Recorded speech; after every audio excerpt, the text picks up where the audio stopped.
آج بروز ہفتہ ہے، میں موضع شیاں والے سے مغرب کی جانب دریائے سندھ کے کنارے کی طرف سفر کر رہا ہوں۔ اس سفر میں میرے چاچا زاد کزن بھی میرے ساتھ ہیں۔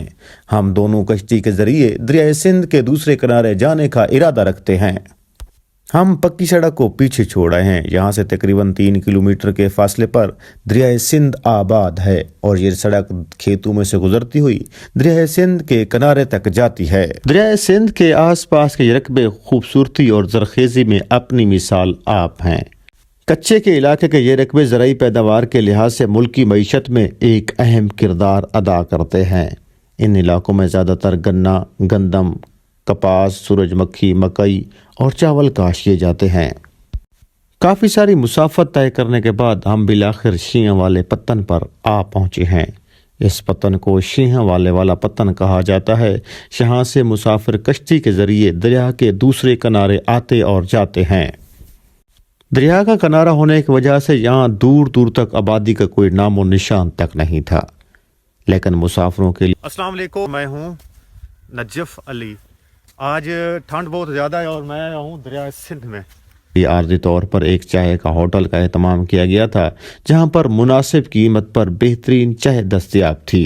ٹائم تقریباً 2 بج چکا تھا۔ ہمیں بتایا گیا کہ یہاں سے مسافروں کو لے کر جانے والی کشتی آدھا گھنٹہ پہلے اس کنارے کو الوداع کہہ چکی ہے۔ اب یہاں سے کوئی کشتی دریا کے دوسرے کنارے نہیں جائے گی۔ دریا کے دوسرے کنارے جانے کا خواب تو ہمارا پورا نہیں ہو سکتا تھا۔ ہم نے چھوٹی کشتی جسے بتیلا کہتے ہیں سے کرایہ مقرر کر کے دریا کے درمیان تک جانے کا فیصلہ کیا۔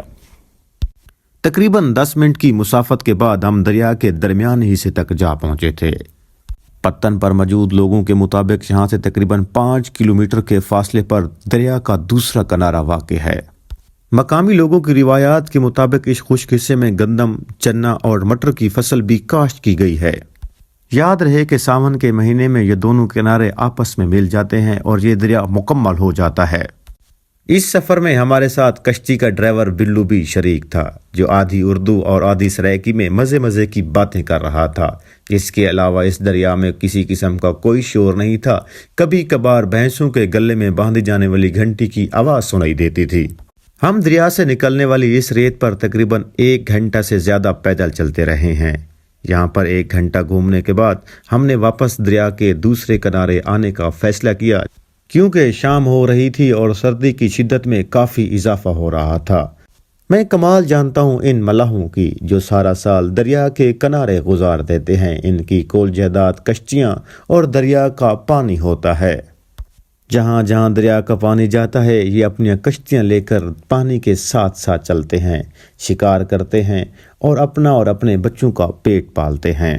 آج کی ویڈیو کا اختتام ہمیشہ کی طرح ہم اس دعا سے کریں گے کہ خداوند کریم ان ملاحوں کے لیے آسانیاں پیدا کرے، یہ اور ان کے اہل و عیال دریا کے ساتھ ہمیشہ آباد و شاد رہیں۔